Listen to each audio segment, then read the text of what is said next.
right, guys, welcome back to MMA Al Dente. I'm here to talk about UFC 277. In this video, I'm going through the main event. Be sure to like, share, subscribe, and all the horse shit. All right, Juliana Pena defending her title against Amanda Nunes.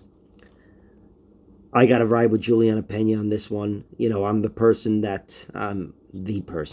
the people that called the first fight, and I hate even sounding like a douchebag like that, but it's the highlight of my life. Look at where I live, you know? You think this apartment gets a lot bigger over there? No, it's a shithole.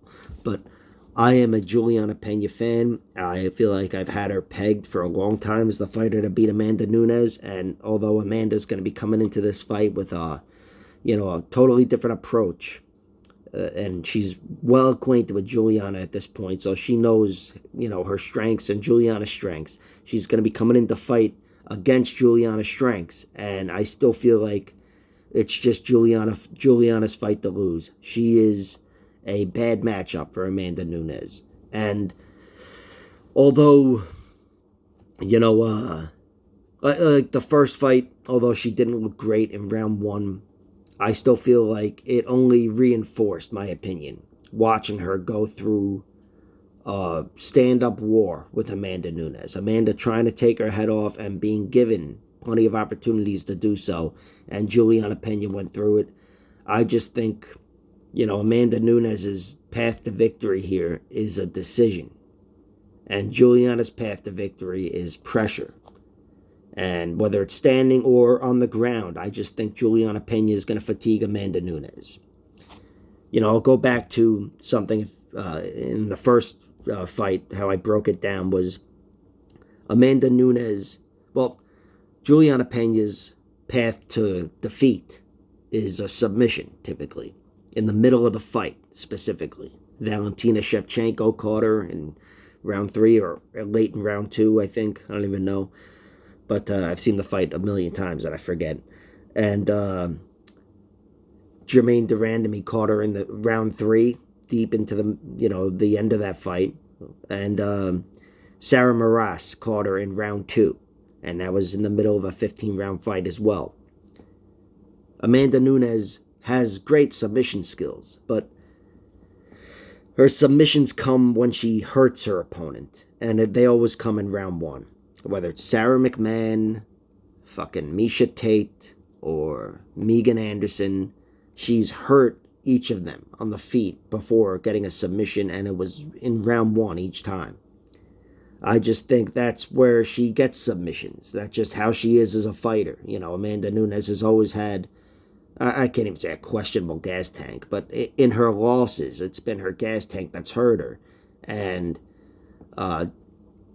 it just, the submission skill dissipates over time. Not that the skill dissipates, but the prowess within the fight dissipates. She's not going to be getting a submission after round 1. Juliana Pena, nothing that she brings to the table dissipates in round 2, 3, or probably 4 or 5. Juliana Pena is a warrior, and she's got great cardio and relentless pressure, and I just see Amanda Nunes, if this fight hits round 3, I see Amanda Nunes being in a lot of trouble, even if she's up 20-16. Juliana, she's really tough. I mean, incredibly tough. It's one of those things when a person's been finished, you kind of dismiss their toughness, but, she was finished with submissions. She's never been finished on the feet, and she's taken it. And Juliana Pena, I think, is very underrated in terms of her striking and, in particular, her power. She's at a power disadvantage here. I want to be clear. She's fighting Amanda Nunes, but that doesn't mean she's not one of the more powerful strikers in the division. Juliana is one of those fighters that breaks people. I mean, I talked about Amanda getting these finishes in round 1. Juliana gets finishes in round 3. Round 2, she's been finished in round 3 and 2, but Juliana is a fighter that can break other fighters over time. Amanda Nunes is a fighter that can break fighters in 5 minutes. I just think, the path to victory here is a decision for Amanda Nunes, and she's been able to fight, long fights and do very well. She succeeded in 5-round fights against Valentina Shevchenko, which I thought Valentina won, but Amanda Nunes hustled to get that takedown in the 5th round. And, Amanda Nunes definitely, even though she wasn't pushed that hard, her cardio wasn't an issue in that fight. Her cardio wasn't an issue against Raquel Pennington. She took her out in round 5. And the same goes for Germaine de Randamie. She beat her decisively, although that one was more impressive because Amanda Nunes was taken out of her comfort zone in that fight, and she also lost, I think, round 2. So that might have been overall, even though it wasn't her best performance, it was her most redeeming performance for a fighter who's, at least in my opinion, I've worried about her going into the deep waters in any fight. But those were fights where she was largely winning, even the Germaine de Randamie fight, and she wasn't put under incredible pressure, and specifically grappling pressure. Juliana Pena doesn't know any other way to fight. I mean, unless Amanda Nunes puts her away early, which is still a possibility. Like I said, the knockout was taken off the table or whatever, in my opinion. I'm not stupid. Of course, Amanda Nunes can knock anybody out in round 1 and probably round 5, too. She's got the power. I just think this is Juliana's fight. Juliana will be taking over this fight, and Amanda Nunes, over the course of 5 rounds, I see pressure breaking her. That's why my prediction is Juliana via round 3 finish, and I honestly don't know what the finish will be. I'm more inclined to say submission, but I think, and if you've watched my videos, I make this point like every other video. A lot of grapplers, their TKO, KO odds are significantly under or overvalued, whatever, but there's more value on them. For instance, Juliana Pena to win via round 3, 4, and 5, get a finish in those 3 rounds, is plus 1,100. To get a submission, I'm sorry. To get a TKO or a KO in rounds 3, 4, 5 for Juliana is 2,900, plus 2,900. And the only reason I wrote this shit down is because the option for her to get a finish in 3, 4, and 5 isn't available. Yet they have submission and TKO, whatever. But again, TKO comes from ground and pound in my head in this fight.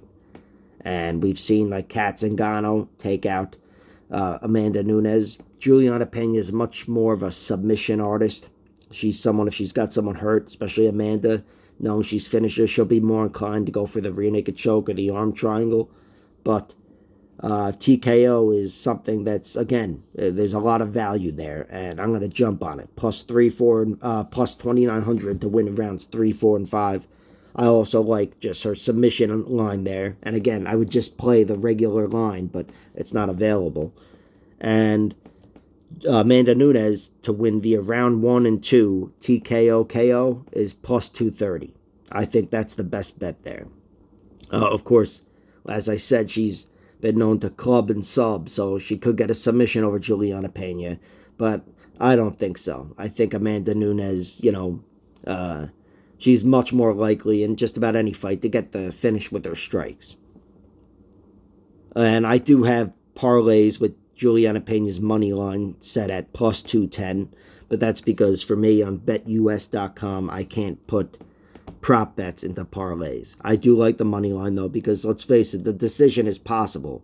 I don't see Amanda Nunes losing the majority of a 25-minute fight. 15 of those minutes she's going to be losing and not being finished, especially if she loses the last 3 rounds. So those are my bets, pretty much. I've got the money line with Juliana Pena. I've got the most money on that because the lines were available early, and I'm able to put that with parlays. But as far as prop bets, I like Pena getting a finish in 3, 4, and 5. If you can find that, I think that's wise. And Nunes to get a TKO finish in rounds 1 and 2, that's probably most likely for her. I think Amanda Nunes, the way she fought in round 1, the way she was striking in round 1 is the way she's going to win this fight. Afterwards, when she engaged in the grappling, it took Juliana's back even and had her arm stuck in a Kimura straight arm lock, whatever. That wasn't good for her. It wasn't killing her or anything, but it wasn't good for her because not only is it, potentially hurting her arm and whatever, yada yada, but it's slowing her down and taking away her best opportunities to win the fight. which were early on with Juliana Pena standing in front of her, getting her leg chopped out and getting hit with strikes from range.